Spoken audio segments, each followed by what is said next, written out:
Just who are the biggest fallers in dynasty value over the last month? We're talking about that in today's video. Real quick, guys, before we jump into it, make sure to hit the like button and subscribe. I think there's about 70% of you that watch these videos that aren't subscribed. Hit the subscribe button. We're 50 away from 800. We're trying to get there by the end of the month. So we have a little bit over half the month left. We're 50 away. Let's try and get there. Help us get there. Also, join our Discord. Link is in the description. It's completely free to join. And hopefully we can build up a little bit of community there. We can put together some leagues in the off season, some dynasty startups and stuff like that. It will be a lot of fun. But today we're talking about dynasty fallers. We already released our dynasty risers, so check that video out. It's really, really important in dynasty to have a feel for the market, where the market's at on players, and when to know, when to sell high, when to buy low, and things like that. This is according to keeptradecut value, which isn't perfect, but it gives you a general idea how people are feeling about someone. Anthony Richardson has fallen, of course, from QB 13 to QB 23. Obviously, the benching, him not playing well, has something to do with it. It's interesting with Anthony Richardson and the next guy I'm talking about. I think this is an opportunity to potentially buy low on these guys. Now, Richardson, you have to be a little bit careful because we haven't seen it yet from Richardson. And there is a decent chance that this guy is just a bust and he's not good. So don't overpay for him. This is a true buy low. Even if I'm trading, straight value for him, I probably want to avoid it. Unless I'm really rebuilding or something. I want to buy low. That's the key here. He's going to get another shot. He's going to get another shot this year, I think. The Colts, they're a couple of losses away from not really being in the picture at all. You look at the NFL standings right now. I think they're 2 games out of the last wild card spot, which isn't, that's not that bad. Right? You're only 2 games out. There's still enough time. There's still, just under half the season left. But you lose 1 or 2 more games, you're probably going to go back to Anthony Richardson. I just think he has so much talent, man. I think he has so much talent. It reminds me a little bit of Josh Allen. Maybe not as good of a passer, but Josh Allen was so raw coming out of Wyoming. And, they went with the ups and downs, right? They went with it. You look at Josh Allen's stats his first year, 2,000 passing yards, 10 touchdowns, and 12 interceptions. Even his second year wasn't great. So I still think there's hope. Dak Prescott's the other one here from 14 to 20, and that's only going to continue to fall even more because he just got announced earlier this morning that their season-ending surgery on his hamstring. I'm willing to buy low on Dak as well. I'm even willing to pay, equal value for Dak of where he's perceived because I think he's going to come back and still be a good top 15 quarterback. I do. This year was just a lost year, man. They just kind of sucked. But he's with Dallas. He's going to be paired with CeeDee Lamb. I don't expect much to change. I think Dak has a bounce back season next year. Hopefully there's a whole new coaching staff, a whole new offensive system in there. And we're just a season removed from Dak leading the NFL in touchdown passes and being second in MVP voting. So I'm not worried about his age.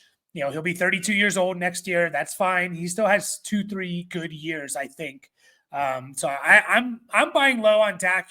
People are rating him as a low end QB2. I still think he's a high end QB2 next year. Justin Fields obviously has fallen. Only 4 spots from 23 to 27, but he's fallen even more since he lost his job. Justin Fields is an interesting one because now he's getting into the territory of QB3 territory, and I think how he performed this season, the beginning of the year with Pittsburgh, is going to lead someone to give him a shot. He led the team, first of all, to a 4-2 record. So you've proven that with Justin Fields and a team around him, you can win, right? It's not like the Bears situation. It's not like other quarterback situations where you can't even win with the guy. They were winning with him because they had a team built around him. So there's a lot of teams out there that maybe they have the pieces, they have some of the pieces, or he's going to be a bridge quarterback. But Justin Fields, through the first 6 weeks of the season, he was playing well. He was the QB6 in fantasy total points. He had 2 kind of big games 2 good games and then 2 below average games. But he was, running the ball like Justin Fields. He had, what did he have in the first 6 weeks? Sorry. First 6 weeks, Justin Fields had 230 rushing yards. So he was averaging about almost 40 rushing yards a game. So I don't know. I still think someone's going to give him a chance. Maybe it's even with Pittsburgh, and they decided to roll with him over Russell Wilson next year. So, I think what we saw from the beginning of the year, you should be a little bit optimistic on Justin Fields is going to get another chance. And then Deshaun Watson from 34 to 52. This is just, I was in on buying low on Deshaun Watson the last couple of years because I thought, this guy still could turn it around. It's done, man. It's done. He's just not good. He's not good. He tore his Achilles. It's just done. I don't think other teams are going to even want him on the team. So it sucks. It sucks if you did buy into him the last couple of years. You probably didn't pay too much, but yeah, I'm kind of done with Deshaun Watson. Into some running backs here, starting out with Jonathan Brooks from RB11 to 17. Kind of crazy that he made it all the way to RB11, to be honest. Our running back system and value when it comes to valuing running backs in Dynasty is way off.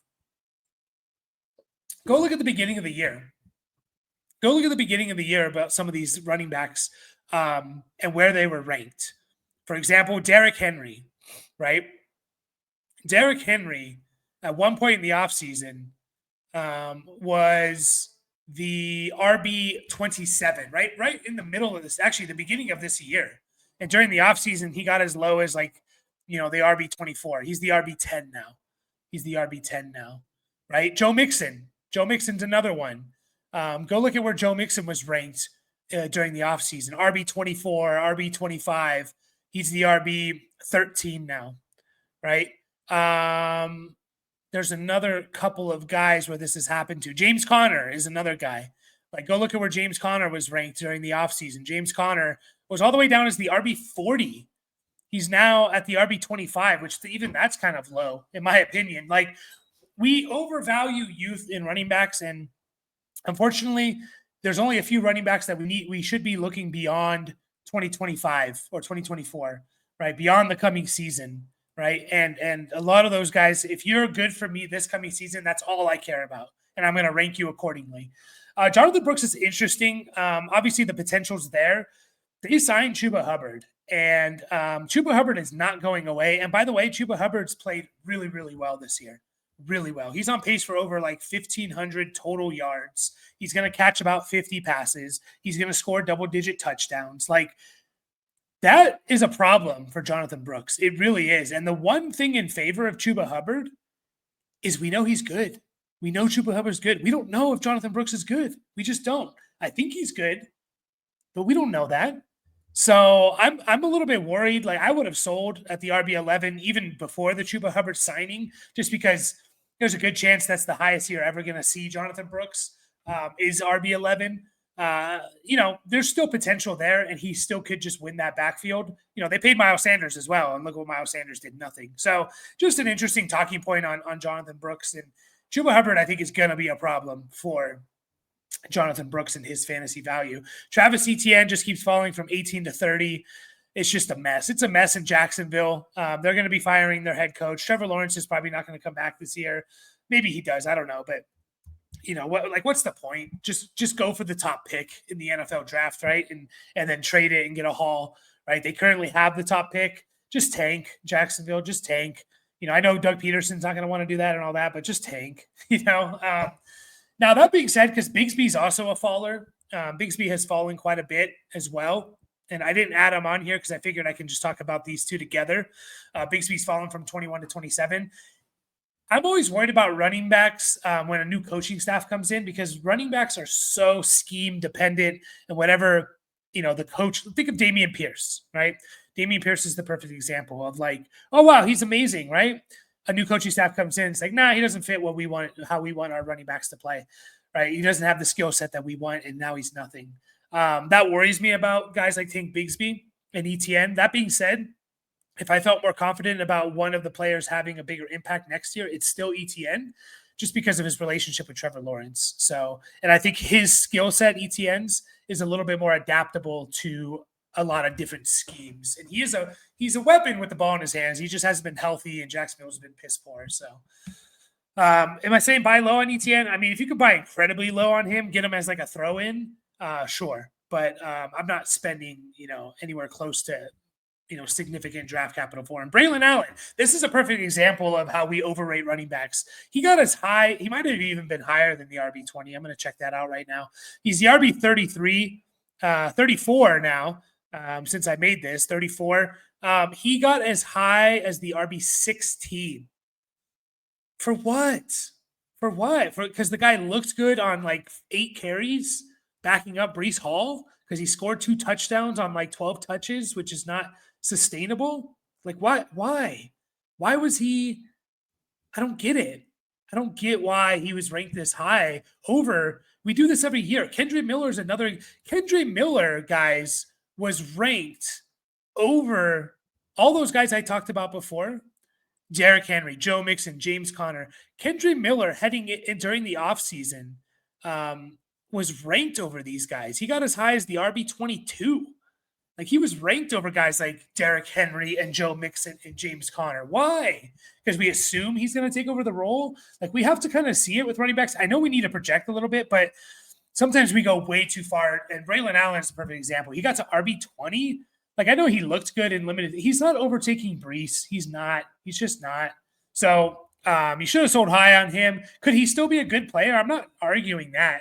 Could he be valuable if Breece gets hurt? I'm not arguing that either. I'm just saying, like, there's a good chance that they get a whole new coaching staff in there. We never hear from Braylon Allen again. Like, there's a decent chance, and just to think like he was this high, right? Tajay Spears is another one. Tajay Spears was like a top 15 running back in the offseason. Jordan Mason has fallen quite a bit all the way to RB44. I think this one's a little bit of an overreaction. He still has value. We know he's good, and we know if he stays in the San Francisco system, if he's ever the running back, we know what he's capable of. And even if he doesn't stay in the San Francisco system, which, by the way, he's a free agent, someone else could pay him a decent amount of money to be their lead running back. So I think we're going a little bit too far in Jordan Mason. Yeah, he might not be much the rest of the year, but what if CMC gets hurt again? Mason's right back to where he was. So, like, I would have sold high on Mason during the season, but now I'm thinking about, like, I'll acquire him as a throw-in and assume like he's going to maybe find a starting job on a team, and we've seen him be a decent running back. So that is it for the running backs. Into some wide receivers here. Jaden Reed from our wide receiver 13 to wide receiver 19, so dropping 6 spots. He's a very interesting one, right? Because it's kind of like the tale of 2 seasons for Jaden Reed a little bit. He's had some big games, and he's had some dud games, right? A little bit more for a guy who is, I'm just double checking this. For a guy who is in half PPR, the wide receiver 10, he's a little bit more boom bust than you would expect, right? He has 1, 2, 3, 4 games under 10 points. And he has 2 games over 20 points, and then everything else is below 15, right? So only 2 games over 15 points this year, which, again, the wide receiver 10, I think you expect a little bit more consistency. I mean, even guys like Zay Flowers, for example, has 4 games over 15 points. Even a guy like Darnell Mooney has 3 games over 15 points. He was my biggest, regression candidate in season. Like, he started off the year as like the wide receiver 3 or whatever, the first 5 weeks. One thing about Jaden Reed is that he doesn't run as many routes as the other guys, and that I don't think that's really going to change. That being said, he's obviously overcome that. I don't know. I think he's kind of appropriately ranked where he's at. I think being him inching into the top 12 wide receivers was probably a little bit of an overreaction. Him being right around wide receiver 20, I think, is kind of appropriate where he should be, as a kind of like that boom bust wide receiver that can still, be a top 15 guy. Chris Olave from wide receiver 18 to 24. I talked about Olave heading into the year, that if he didn't have a good season, that he was going to fall down into the DJ Moore, Terry McLaurin type of stereotype or type of perception, right? DJ Moore, with all those, we knew he was good. He knew he's a good receiver, DJ Moore, all those years in Carolina. It wasn't until last year, 6 years into his career or whatever it was, where he really had a difference-making season. Terry McLaurin was exactly the same, and those guys fell. Those guys fell. Like DJ Moore fell as far as like a wide receiver 38, wide receiver in the mid 30s, right? Terry McLaurin fell, I think, even further than that. Now he was kind of in the 30s as well, Terry McLaurin. And then wide receiver 47 is as low as McLaurin got.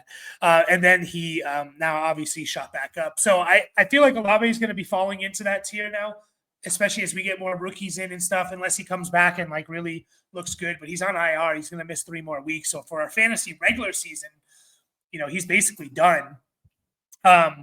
So, it's interesting with Olave. Like, unfortunately, the Saints won, which is not great for their draft capital because now they're at the 7th spot with a lot of teams tied. But I just don't know. Are they going to find a replacement for Carr anytime soon? I don't know, especially if they win a couple more games. Now, if they lose out, potentially, but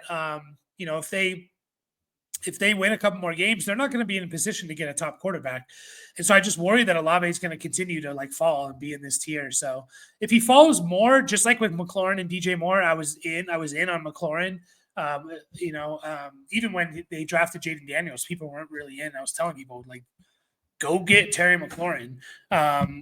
If DJ Moore starts falling into like the wide receiver 30 range, I'll start buying low on him. DJ Moore is actually the next one. He's already down to wide receiver 30 because he's been so disappointing this year, and the Bears have been disappointing. I'm going to tell you right now, DJ Moore is a buy low. You need to buy low on DJ Moore. You need to. They just fired their offensive coordinator this morning, but it's more about the belief in Caleb Williams. Caleb Williams has the tools. I think he's going to be really good. DJ Moore is going to be paired with Caleb Williams for the next few years. He signed that contract. I don't care that Rome Odunze's there. Keenan Allen's probably in his last year in Chicago. Rome Odunze and DJ Moore, they can coexist just fine. Go buy low on DJ Moore because I think they have a huge bounce back year. When they get a real offensive coordinator, like hopefully someone like Ben Johnson, they get a real head coach, that offensive-minded head coach to help Caleb. Like, just look at what McConnell has done with Darnold and stuff like that. I think DJ Moore's set up for a prime bounce back year. A couple more receivers here. Jameson Williams from keeptradecut 27 to 38.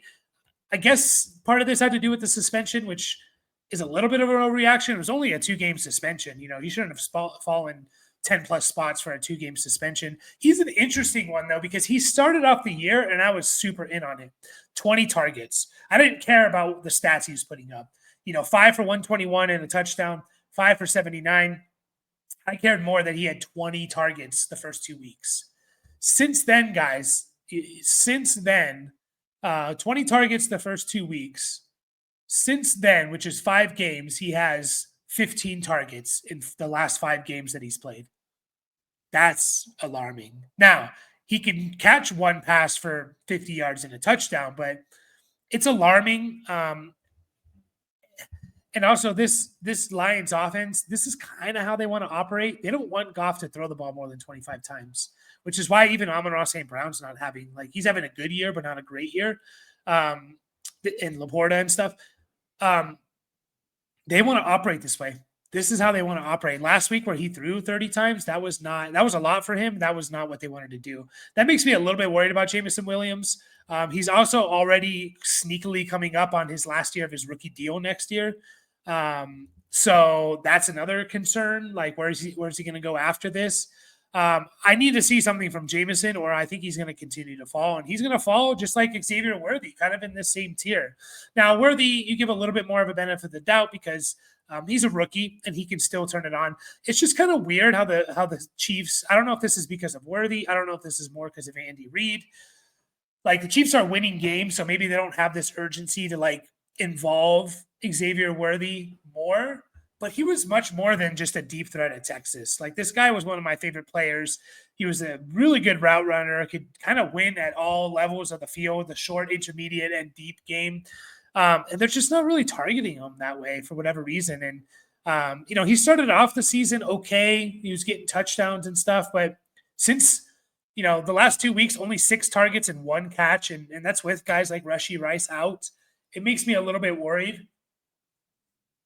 That being said, Rashee Rice, it took about until week 9 or 10 of last year for him to become the Rashee Rice that we know. I'm not saying Worthy's going to do that necessarily, but I don't know. I'm a little bit disappointed with Worthy. He is going to continue to fall because of the perception of like, hey, you're with Patrick Mahomes. It's like the Quentin Johnston perception, right?